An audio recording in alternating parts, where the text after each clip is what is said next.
mean, I don't know. It looked like the ball was going to stay in. It looked like the ball was going to go. It looked like the ball was going to stay in. And I was just trying to get under it, and I didn't want to risk jumping in case the ball did stay in the yard, because then what I jump over it, but somehow it literally like bounced on top of the wall and then went over. Like, what a great way to start off a game. Hey everyone, welcome to another New York Mets franchise mode, episode number 50. As Michael Wacha looked like an ace in his last outing, pitching really well for me, not allowing any runs. The bullpen backed that up, pitching a team shutout. We only scored 2 runs, only had 3 hits, but we did draw a lot of walks. We weren't really able to bring those runners home, so that definitely was unfortunate. And we would like to, score a couple more runs this time, because you don't really like the games when they are that close, because just like every pitch is so critical.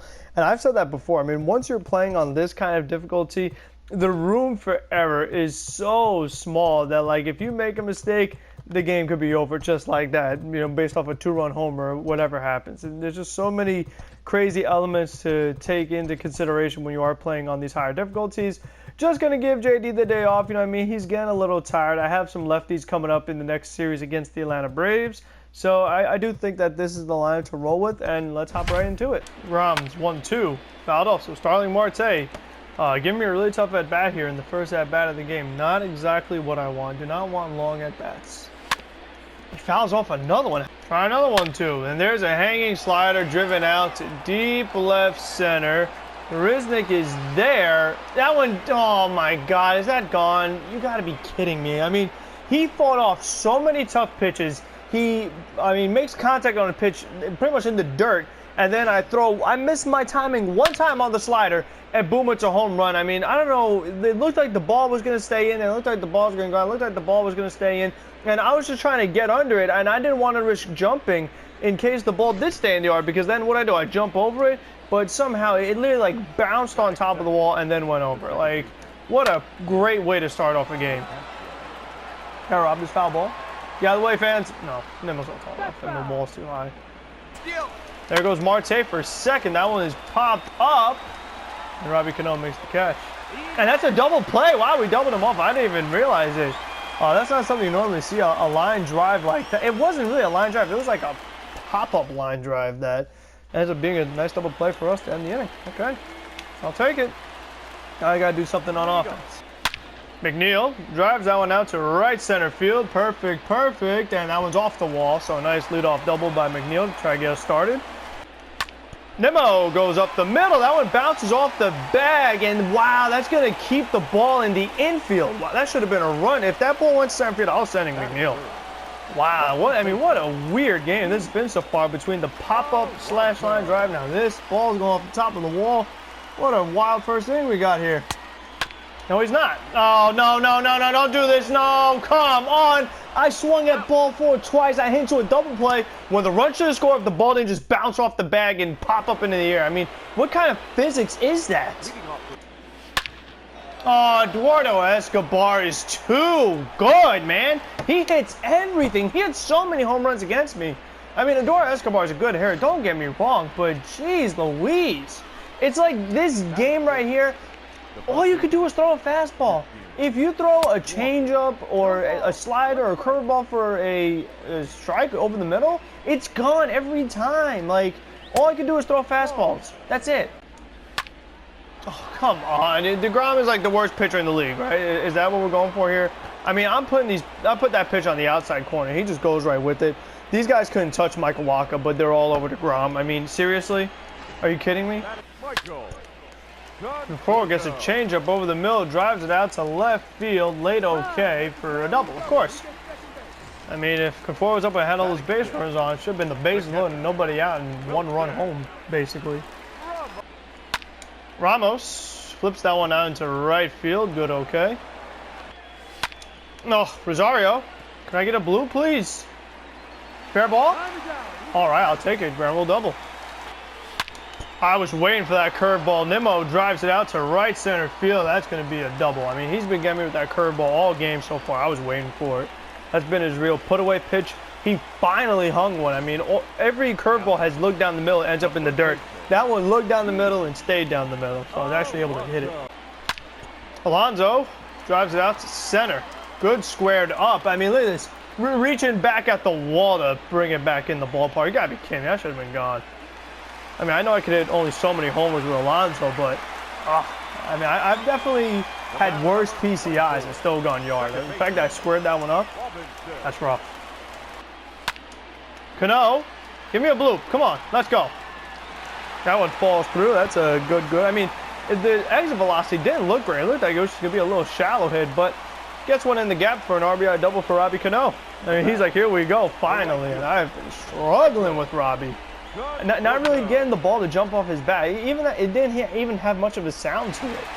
It's not really when I'm like crushing it. I mean, I had that one game where I had a bunch of good timings with Cano and they caught everything, but it's been a struggle, no doubt. 0-2. Struck him out. I mean, that was the lower half of the order, but I'm trying to just get it going with DeGrom. Really trying my absolute best to focus on his release. This way I don't really hang those off-speed or secondary pitches over the middle of the plate, because that's where I get in trouble, you know what I mean? That's where the homers happen, that's where the doubles happen, and just missing pitches in general can lead to walks, extra base runners. Rosario, give me a bloop. How did the second baseman get that far out there? Oh my gosh. I mean, I know LeCastro is fast, but oh my goodness. Can I see a replay of this? Where was he playing? I mean, look how far he came. Look where he was. Let me see this. I mean, he came a long way to go get that one. I mean, he started in a generic spot, and I hit it shallow. And I mean, God, I don't know if does speed really matter that much as far as fielding in this game. I'd kind of like to know that. If you guys know, let me know, because I wonder if that was Robbie Cano, for example. You know what I mean? Like, does he still make it? Is reaction rating more important? Is speed more important? Is it a combination of the two? Let me know. And he plunks Alonso. I mean, that's a good strategy. Maybe I should do it to Eduardo Escobar to start off the next inning. I mean, come on now. That's not even, like, fair, dude. Like, I don't even get to use Alonso. Conforto gets a curveball down the middle. Deep right center field. Get over the wall. Off the wall. Oh, with Robbie's speed, I'm only going to be able to get one run. Oh, that 12 speed, it's a killer sometimes. You know what I mean? Like, that could be another run with a lot of other players. Ramos. Oh, lines it out. Oh, I could have moved PCI a little bit. He hasn't really thrown any high curveballs. I was probably the first one. I guess as he was getting very tired, the command was a little more inconsistent. Oh, but that really stinks that with Cano's just, it could have been a homer. That would have been 2 more runs. If Cano's a little faster, that's another run. I don't know, man. This is too close for me. I don't like it. And I'm thinking of just hitting Escobar to get a little bit of revenge. I don't know. That's a double play ball. Rosario, flip for Cano on the move. Double play, inning over. Jacob deGrom's day over. I mean, obviously, I struggled early, giving up the homer to Marte, and then the homer to Escobar, and then the RBI hit to Vogt. Then I really tried to focus my timing a little more, and that definitely helped because I didn't give up any more runs. Still gave up my fair share of hits. Still hung some pitches. And still, the thing with DeGrom is I feel like sometimes when I miss a location as far as like throwing a ball, it's not just a ball, like it's way outside or it's way up. So I can't get them to swing at balls. You know, it just makes it a lot harder to get these guys out. Rosario gets a fastball over the middle, drives that out to right center. Perfect. And Marte catches it anyway? What's the point? What is the point of a perfect? He's going to catch it. Especially a fly ball. I mean, a line drive, maybe. But a fly ball? Really? Well, I mean, we're not in a... I mean, Citi Field is kind of considered a pitcher-friendly ballpark, but geez. Here goes Marte for second. Throw down by Ramos. Got him, and the inning is over. I like it. I can throw him out on a slurve, too. I guess since it was outside, maybe it gave him an easier throwing angle. Even though I don't know if that's a thing in a video game, but still, nice to get the runner out for once. Can I just put one of these guys away already? There we go. I mean, still, it just blows my mind how you'll be just early, and the ball is like, woo, just way out of the strike zone. Finally get somebody to chase at one. Holy moly, you needed that. Oh, Lugo getting fired up. Conforto, oh, going against the shift. Sometimes it's better to be late than good, or sometimes it's better to be lucky than good. Whatever the saying is, I know it's better to be lucky, but sometimes the late is nice when they have that shift because it's just a free double. You know what I mean? And I know some people say, oh, you should bunt it over there. Nobody bunts anymore, so I'll take it. Ramos drives out to center. Oh my God, I can't get anything going, Ramos. I'm doing something a little different here. I want to win the game, so I'm gonna let JD get a swing at the bat here. And they're intentionally walking him. I kind of knew that was gonna happen. Maybe I should have pinch hit Cespedes first. Cespedes, slow roller, and they're just gonna get JD a second. I mean, you want me to intentionally walk him? Okay, I like that actually. I'd rather face Lo Castro than Starling Marte. That's actually, yeah, they want to intentionally walk me. I should intentionally walk them. I like it. Oh, nice backhand by McNeil. And he makes a really good, accurate throw to end the inning. All righty. Don't matter where you put Jeff. He makes plays happen. Ladies and gentlemen. McNeil. There's a leadoff hit. Ball four. Walk Conforto. Makes sense. Oh, Ramos, you had a lot of clutch hits last month, but haven't got much this month. Ramos up the middle, and that will do it. McNeil scores, and the ball game is over. Put it in the book. Hold the phone. Don't hit pause yet. Don't close the video just yet. We are still here, okay? Hear me out. So, the Carlos Correa program came out, right? And you could earn this Player of the Month Correa, and you get all these packs along the way, all this different stuff. I had a big stack of packs just chilling, right? And I'm thinking, probably not going to get much. I've opened so many packs. I hope there's a way that can show me packs you open, and I don't see diamonds. You know what I mean? Like, diamonds, they just don't chill in my packs. They're not in there. But we have one in there, so let's see who we got. Flip it for me, please. National League, okay. Shortstop, okay. Who's this, Javi? I'm thinking this is Javi? Trevor Story? Who are we thinking? I'm thinking it's Trevor Story. It's Javi! Okay, all right, listen. I like Javi. I mean, he definitely is one of my favorite players in baseball. He's definitely a solid player. But I already finished the Cubs collection, so I am going to sell him.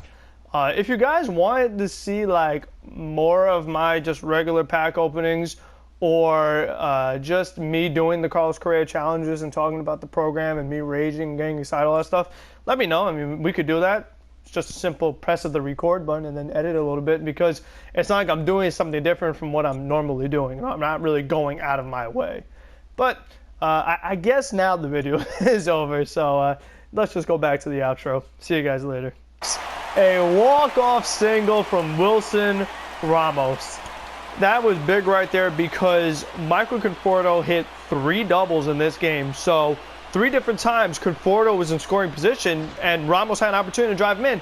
And I didn't do it a single time. So I said, you know what? I mean, how many more opportunities could Ramos get where I don't get a hit with him? Because I'm batting almost 300 with him. And he got, like I said, he got a lot of clutch hits for me the past month. But this month, not so much. Able to just get one to sneak up the middle. It was a slow roller. I don't care. As long as I win the game, that is all that matters to me. I mean, this game definitely was different from the last game because last game we had 3 hits apiece. In this game, we both had double-digit hits apiece. So that really shows you the difference in this one. But obviously stranded so many base runners. I mean, swung at pitches I shouldn't have. That curveball early kept getting me, where I let that give us down the middle. That was out of the zone. Moving the PCI where I shouldn't, and not moving the PCI. So just all the craziness that goes on with these games. DeGrom's pitches breaking too much and hanging secondary pitches over the middle of the plate. And all in all, that leads to a New York Met victory. Edwin Diaz gets the win. The bullpen did a really good job. I mean, once I settled down with DeGrom in those middle innings, we really got on a roll of not giving up any runs. But don't get me wrong, we gave up our fair share of base runners, with Lugo giving up a walk and Diaz with a walk. So it definitely wasn't easy, no doubt about it. But, I mean, the fact that we both had 11 hits showed you how crazy it was. Multi-hit games from McNeil and Nimmo at the top. Alonso, I struck out 3 times. I was pressing with him, honestly, because I know that they're trying to avoid me, so I try to really just, push the envelope. They hit me with 1 pitch on the first pitch on at bat on that one play. Cano multi-hit game. Like I said, Conforto had 3 hits. Ramos gets the big hit. Rosie got a hit, and was it Marisnik drew a walk, and then they intentionally walked JD. I thought that was a really good opportunity for me. Now I know I have to do Cespedes first, and then I could have had JD have a really good opportunity, because we know I'm way better with JD than Cespedes. So that's something, you know, there's things you're definitely going to learn.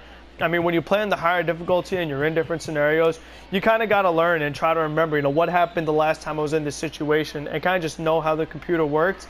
And that's just a good lesson for any manager, something maybe Luis Rojas will have to keep in mind when he is managing. But I hope you guys enjoyed this video. If you did, leave a like, comment what you think about the Mets and the Diamondbacks and everything going on in general. Subscribe to keep up with the channel. I have some videos that I'm thinking about, different than MLB The Show, that I want to put out. See your guys' reaction to that. But until the next one, be safe, be smart, and I'll see you then.